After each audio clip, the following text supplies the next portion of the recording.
राजधानी दिल्ली के शास्त्री पार्क राहत कैंप पहुंचे हैं अरविंद केजरीवाल। बता दें कि अरविंद केजरीवाल बाढ़ प्रभावित क्षेत्रों का कर रहे हैं दौरा। राहत कैंपों में बाढ़ से प्रभावित लोगों से कर रहे हैं मुलाकात। बाढ़ पीड़ितों को मदद का किया है आश्वासन। ये बड़ी जानकारी हम आप तक पहुंचा रहे हैं, जहां आपको बताते चले कि अरविंद केजरीवाल बाढ़ पीड़ितों के बीच पहुंचे हैं, उनसे बातचीत की है। दिल्ली के शास्त्री पार्क राहत कैंप पहुंचे हैं अरविंद केजरीवाल। अरविंद केजरीवाल बाढ़ प्रभावित क्षेत्रों का कर रहे हैं दौरा। राहत कैंपों में बाढ़ से प्रभावित लोगों से कर रहे हैं मुलाकात।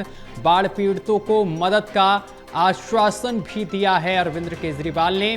दिल्ली के पूर्व मुख्यमंत्री हैं अरविंद केजरीवाल। साथ ही आपको बताते चले कि आम आदमी पार्टी के संयोजक हैं अरविंद केजरीवाल, जो इस वक्त बाढ़ पीड़ितों से मुलाकात कर रहे हैं। और इस खबर पर अधिक जानकारी के साथ हमारे संवाददाता विशाल सिंह जुड़ गए हैं। विशाल, शास्त्री पार्क राहत कैंप पहुंचे हैं अरविंद केजरीवाल। इस दौरान क्या कुछ उन्होंने बातचीत की है बाढ़ पीड़ितों से?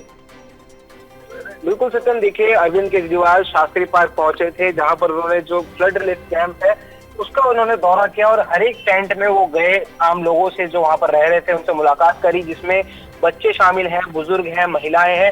सभी ने अपनी समस्याएं उनके सामने रखी। कुछ लोगों ने बताया कि उन टेंट व्यवस्था सरकार की तरफ से दी जा रही है, उसमें कहीं ना कहीं कमी है, तो और ज्यादा सुविधा की मांग उन्होंने करी है। कुछ लोगों ने यह भी बताया कि खाना, अगर एक परिवार में 4 लोग हैं तो खाना केवल एक के लिए ही उपलब्ध हो पा रहा है। तो ऐसी अलग अलग समस्याएं लोगों को हो रही हैं। इसके बाद अरविंद केजरीवाल ने मीडिया से बातचीत करते हुए बयान दिया। उन्होंने कहा कि पिछले कई दिनों से दिल्ली में जो बाढ़ के हालात बने हुए हैं, उससे जिस तरह से कई इलाकों में पानी घुस गया है, इसको लेकर उन्होंने सरकार से निवेदन किया है कि सरकार उनके लोगों की सहायता करे, मदद पहुंचाए। और साथ ही साथ उन्होंने केंद्र सरकार से भी अपील करी है कि जिस तरह से पूरा उत्तर भारत इस वक्त बाढ़ के कहर में डूबा हुआ है और जिस तरह से अफगानिस्तान में उन्होंने केंद्र सरकार ने राहत सामग्री पहुंचाई, ठीक उसी प्रकार भारत के लोगों के लिए भी पहुंचाई जाए, क्योंकि अपने ही लोग हैं, ऐसा ने बयान में कहा।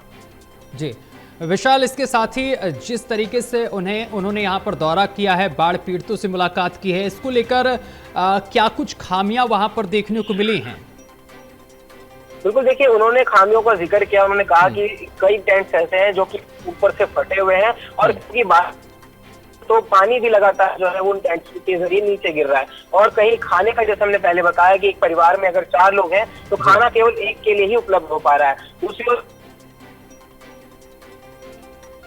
पैदा होते हैं तो मच्छरों को भगाने के लिए जो दवाइयां छिड़काव की जाती हैं वो भी वहां पर है। तो इस प्रकार की कुछ खामियां उन्होंने गिनवाई है और उन्होंने सरकार से अपील करी है कि सरकार इनकी जो चीजें हैं, जो असुविधाएं लोगों को हो रही हैं, उनका ख्याल रखे और उनको पूरा करे।